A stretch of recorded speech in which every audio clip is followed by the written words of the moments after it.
Welcome to this bonus edition of the Montpelier Happy Hour here on WVEW 107.7 LP Brattleboro, your community radio station, as well as YouTube and some other various places on the internet. We shall be hiding it, as well as BCTV. I'm your host, Olga Peters. Welcome, Emilie Kornheiser, representative for Brattleboro. How are you doing? I am doing well today, Olga. Thank you. I am settling into some strange new rhythm. And yeah, feeling like there's some possibility in all of this confusion. I have to say, the only time Emilie and I are seeing each other is, basically over these video chats recently. And I have to say, your very pretty kind of ethereal outfit today is much more uplifted than the heavier, but very nice outfits you've been wearing in our previous chats. No, I'm feeling the possibilities this today. We're seeing a lot of opportunities for policy change. We're seeing a lot of possibilities for social change. Yeah. Isn't that exciting? It is exciting. I'm really curious to see, for years we've had conversations in Vermont about affordability. And I think what I find is not everyone's definition of affordability is the same thing, especially Absolutely. the governors. We've talked about that a lot. Yes. Yes, we have. And I'm just really curious to see how that word and the definitions attached to it and the policies attached to it change. Yes. After COVID. That's kind of a benchmark I'm going to be using for marking things. Absolutely. I mean, it's possible this will be the benchmark of our entire lives, to be perfectly honest, certainly our, some of our children's lives. I know we thought the 2008 Great Recession was a biggie. Yeah. No. This feels bigger. It does feel bigger on a lot of different levels. And one piece, and we've talked on previous episodes about how this has helped sort of illuminate some existing cracks in the system. Yes. Or challenges in our communities or whatever, however we want to phrase that. And I think one of them is our dependence on a tourist economy. Yes. And our the fact that Vermont has fashioned itself for, I think, more than 100 years as a apocalypse refuge. And yeah, I don't know that is the exact word all the marketers would use. Probably I shouldn't have even said it, but I liked it though. I liked it because even like back in the grand old days when people would summer elsewhere, I remember reading all these stories about artists who would come up to Vermont to take the air. Yeah, that's what Madame Cherise was, right? Exactly. And so still that idea that it's the healthy place to get away to. But it also means the flip side of that is it's not necessarily a place, I think sometimes in the minds of visitors where real people live. Absolutely. And, And so when I think about, I think there's a lot of people who moved here in the 60s and 70s for the sort of promise of a new beginning and the opportunity to craft a new life. I think about sort of, the first stage of colonialism here, when white people came to create a new beginning and wiped out an existing population. And, I think a lot of people who came here, whether that was in that sort of first colonial expansion or, many that followed, or the 60s and 70s, some people did it out of sort of this dream and this new hope and this creativity. And some folks did it out of like real fear and desperation from what they were escaping, right? Whether that was fear and desperation about what was happening in America or fear and desperation from what they were facing in cities, whether that was illness or economic struggles or social struggles. That's been, those are sort of the two reasons that people have immigrated throughout the world for all these years. And Vermont has really, that's how Vermont has become Vermont. And so on those historical waves, the way that exists, and Vermonters, people who are already in Vermont, have pushed back against that in various ways, right? And I think, even the Take Back Vermont reaction to civil unions was part of that historic thread, and we've talked about that Mm. a little bit. Yeah, Definitely. that one's interesting because those signs were actually, if I remember correctly, created by a group outside the state. Oh, But people in the state adopted it and put them yes. up. Yeah. So, Yeah. Similar "Don't New York my gun" laws. We've talked about mhm, that. And so this idea of sort of the outside invader and protecting ourselves from the outside invader is really always constantly being balanced in Vermont by the fact that our economy and our need for new folks and new energy and supporting the arts and all of these things is really sustained by this sort of, bucolic dream of Vermont as this clean, healthy, safe place full of wonder and opportunity. And right now we're really seeing a magnification of that with mhm. folks from other states coming here to their second homes, coming here to vacation homes, and really reckoning with how we handle that as a community.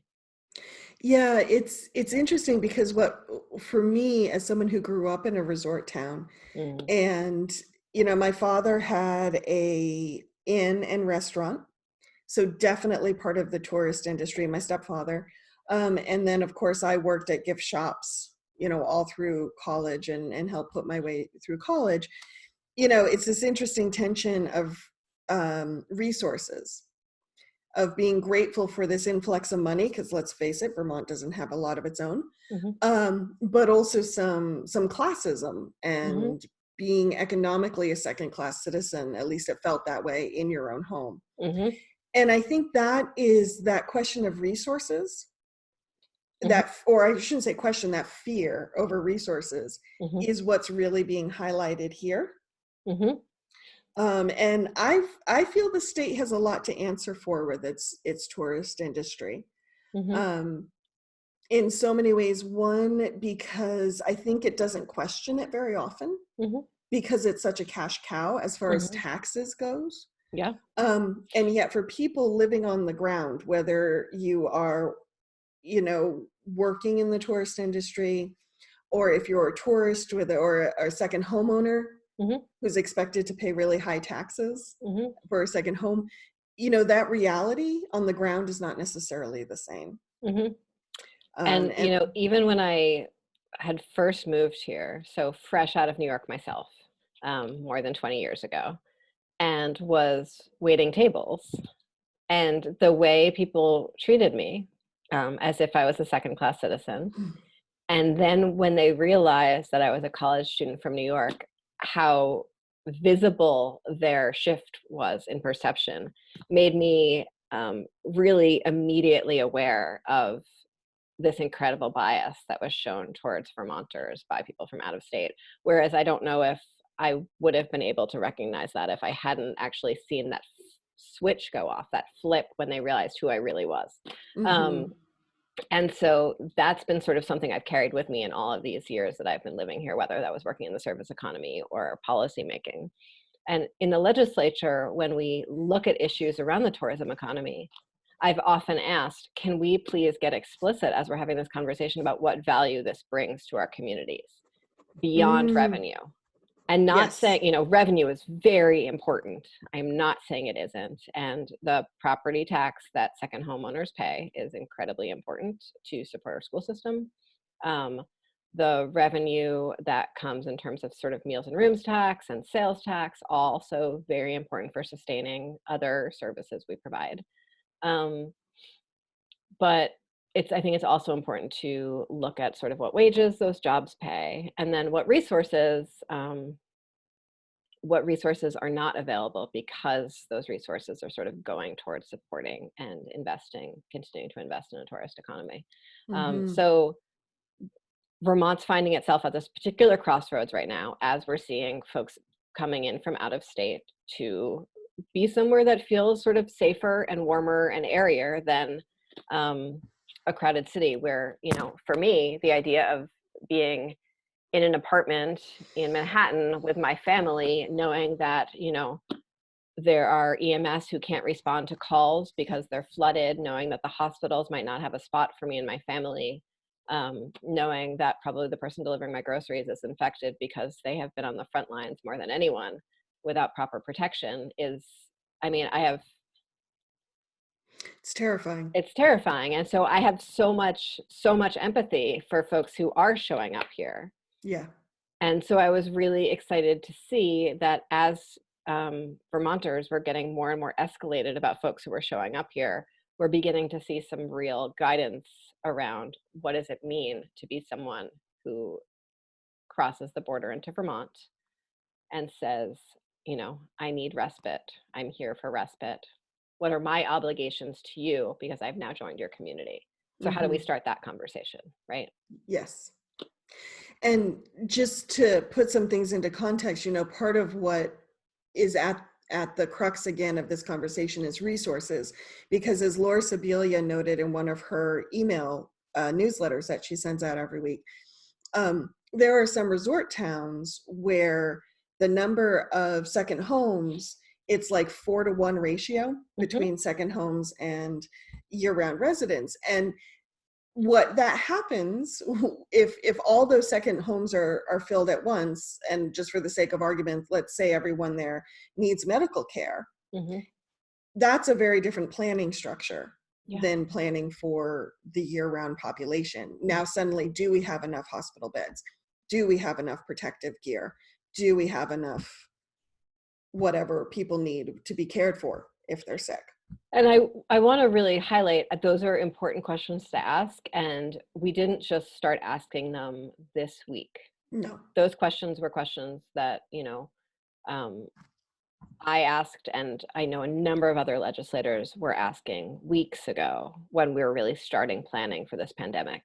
And so a lot of our emergency planning processes have taken into account a population that looks more like summer or the height of ski season than just, you know, year-round residents. And so I don't want to fan the flames of fear by sort of not being explicit about the fact that we do actually have a lot of resources here. Our, you know, a lot of our general stores are still open because second homeowners shop at them. Or, you know, Brattleboro Food Co-op certainly would not probably be able to sustain itself at the scale it does without, you know, folks coming from out of state to shop there. And so a lot of our systems are already set up for that level of patronage or customer base. And so that's good, because you know what? Here's just a little FYI from the reporters side of the microphone. Please. When I have listened to press conferences with the governor, and maybe I missed one and this was mentioned, so I totally admit that I could have missed something. But when reporters have asked the question, do we have to worry about the extra population overwhelming our medical system? The answer is basically, don't worry about it. We're Vermonters, we take care of everybody. But no one has explicitly said, here's the planning or questions that have gone in. So in many ways, those reporters weren't actually getting their questions answered. Yeah. Well, and if I think a reporter's not getting their question answered, one more thing, then that means the community's not getting their questions answered. Yes. And I think that often when folks are talking to reporters, they forget that in avoiding a question, they're not just avoiding a reporter, they're avoiding a question that many other people have as well. Yeah. So I think part of the challenge there is that, while I don't think that we are facing grocery shortages anytime soon beyond sort of the repercussions of hoarding behaviors, which we've talked about before, and should, as we all calm down with our buying and take some deep breaths, should really like iron themselves out. Because we are still receiving food into the state at the same quantity and speed that we did before. Our medical system is still fragile in the best of times. So yes, while planning is taking into consideration the fact that we have a, you know, sort of varying population size, that doesn't mean that we could, you know, we have a hospital system that could handle everyone getting COVID simultaneously, right? There isn't a state in Hmm. the country that can handle that. No, New York City, with its huge population, can't handle that. And our as we're emergency seeing. medical system, our emergency medical services, like ambulance services, were certainly struggling significantly before we even got to this point. And so what we need to do in order to make sure that we have the health system to sustain the level of illness that we think we're going to see from this is to flatten the curve, to disperse it enough that the existing resources can meet the need. And so as second homeowners come in, as other folks from out of state come in, making sure that as a community, we're bringing them into the fold enough that they understand what we're doing here, that they understand how we're working to flatten the curve, that they Hmm. understand the kind of social distancing measures we put in place, that they understand how we've decided to be safe in a grocery store. Because, and we've talked about this so much, Olga, um, so much of what Vermonters do is implicit, like, right? Like, we don't have real road signs. We don't often have, signs for the best way to use a park. Finding the farm stand, or knowing how the farm stand operates and where the quarters go and where the dollars go and all of it is um, something that, one person tells another. It's not something Right. that is explicit. And so as new people come here seeking respite and sanctuary, how are we making sure that they're joining our community norms Hmm. so that we can all be safe together? Yes. That's, for me, the most important value in this. Because if we start saying, like, all the people from out of state need to stay away and they're the Hmm. enemy and they're the ones bringing the infection, my first thought is like, okay, the moment we start blaming the Jews for the blaming New Yorkers for the infection, I feel like the next step was we're going to start blaming the Jews, because Yeah. that's where I come from with my own family history. And then the Hmm. other part of it that gets really scary for me is that we stop taking responsibility for our own behaviors and our own actions and our own policy and what our own Yes. policy needs to do.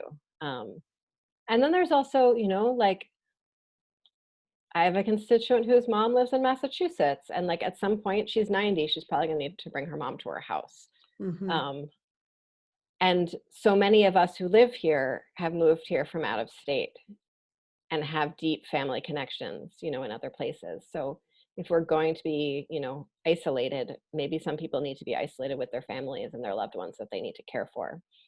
So really recognizing that our boundaries are not as tidy as we think they are, even though, the billboards disappear, but the edge between Vermont and Massachusetts is not really all that clear Right. otherwise in terms of where humans are living. Hmm. Sorry, that was a long lecture.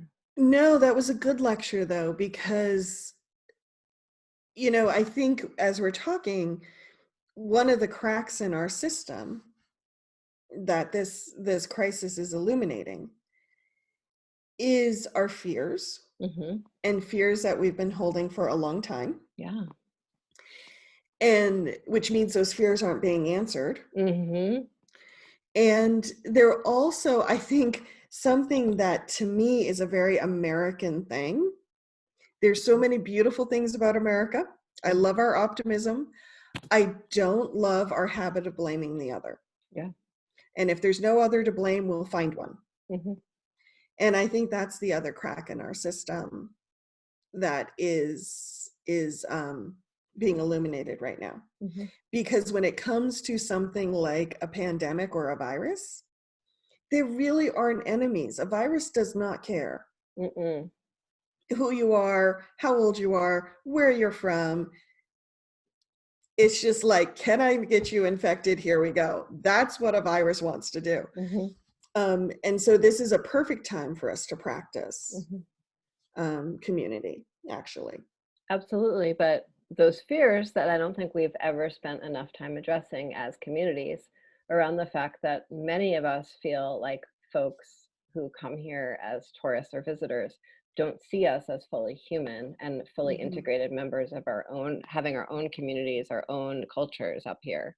Um, it seems that if you're holding on to that fear, then it would seem very natural that you would assume that those people also wouldn't care about your health and your Yeah, health needs, right? yeah. And so those fears are really founded. And we need to move past them because we are really all in this together. I am excited about some of the sort of clear guidance that has been, that was offered from the governor today. And one of them is just real clarity that people who are coming here from out of state need to spend 2 weeks quarantining, which is really helpful. And sort of, I think many of us have known that if we are coming back from somewhere, we need to spend 2 weeks quarantining, or if we've, been around or exposed, we need to spend 2 weeks quarantining. And then other pieces of that are being really clear that hotels and motels cannot house people who are not already sort of part of an essential person system, whether that's health workers from out of state. And we do have a lot of health workers who are We here have a from out of lot of state, traveling nurses and such, right? yes. And so just because you see an out of state license plate does not mean that someone is here on vacation. And so also we have a lot of people who are precariously housed who have now been housed in motels and hotels so that they have somewhere safe to be sleeping and isolating themselves. Yes. Socially distancing themselves. And so really appreciate the differentiation between sort of what the uses of motels and hotels are right now. The second piece that I think is really important is being really, really clear with Airbnb and short-term rental platforms, because one of the challenges with such a diffuse and unregulated system is that it's really hard to get in touch with each host and say, hey, here's this new law, here's this new rule, right? Because it's up to each person to pay attention. And a lot of people are doing this on the edges of their free time. And so my understanding is that there's been a lot of efforts to get in touch with the actual platform itself, the software itself. That's what I understand and to put up warnings. And yet it's been very hard to get any responsiveness from this very diffuse software network. And so from my perspective, the closer we come into regulatory frameworks and relationships with companies that have this much sort of power over our and within our economy and our lives, the more responsive those platforms will be to the kinds of like really immediate changes and shifts that we needed to see around short-term rentals just being, shut down for a short period of time. So going back to communicating and creating, because right now I would say in so many ways, the relationship between, for lack of a better term, tourists and year-round residents, in so many ways is very disrespectful. One side's not treating someone as human, the other side's just treating them as a cash cow. So how do we start communicating and welcoming someone into our community, even if we are afraid that they won't respect us? Yeah. I mean, that's the question. I mean, maybe that's the next marketing phase, is not something like Love Brattleboro, which is a great marketing campaign from what I hear, but maybe there needs to be a new marketing campaign.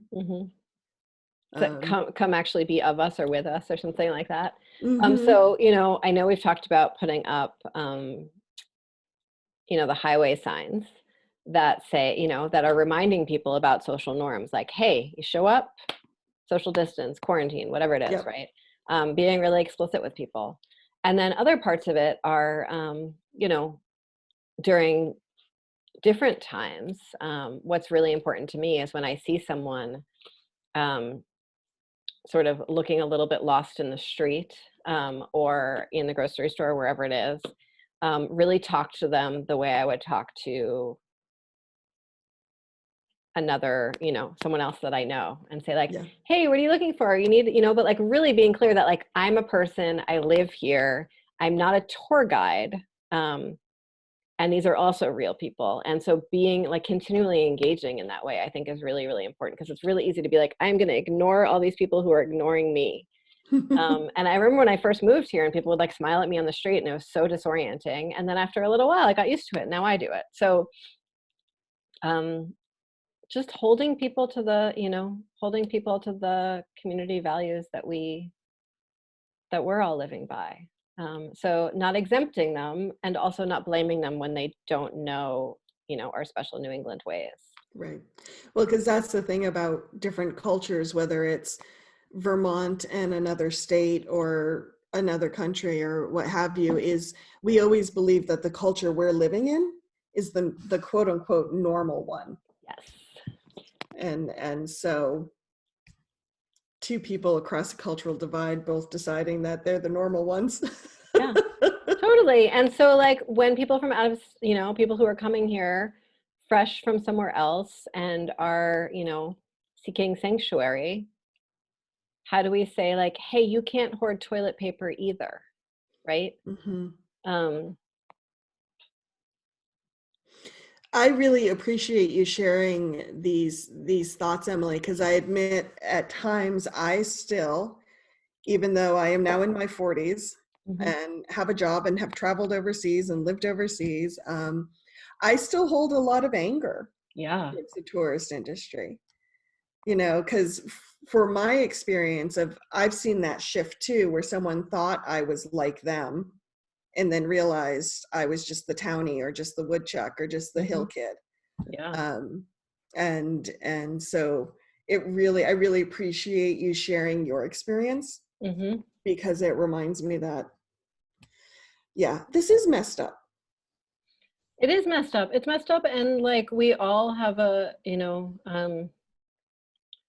moving here for whatever reason, I realized early on that it was not my job to recreate Vermont in my image. It was my, you know, it was my responsibility to, you know, observe and learn and adapt and join with my own flavor. Mm-hmm.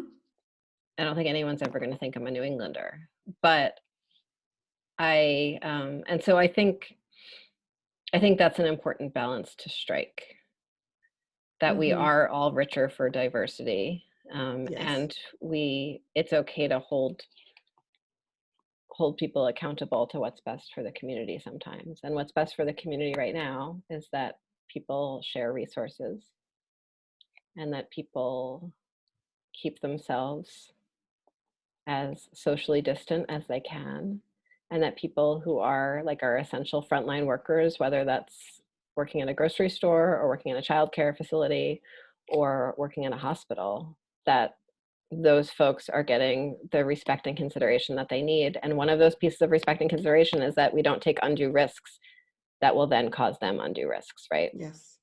And And that means financially supporting, you know, as a community and as a state and as a country, that we are financially supporting the people who have had to leave the workforce in order to keep the rest of us safe. yes. And when we are dealing with folks, as simple as it sounds, please and thank you is even more important now than any other day, because we are stressed and we need to extend just a little bit more kindness Yep. to one another. Yeah. Hmm. Well, Emilie, thank you. That's about all the time we have for this bonus episode. But I'm sure we will be back later this week as more things evolve with COVID. And of course, you can always find us Friday at 2 p.m. on WVEW 107.7 LP Brattleboro and our SoundCloud page, the Vermontitude SoundCloud page. Thank you. Thank you, Olga.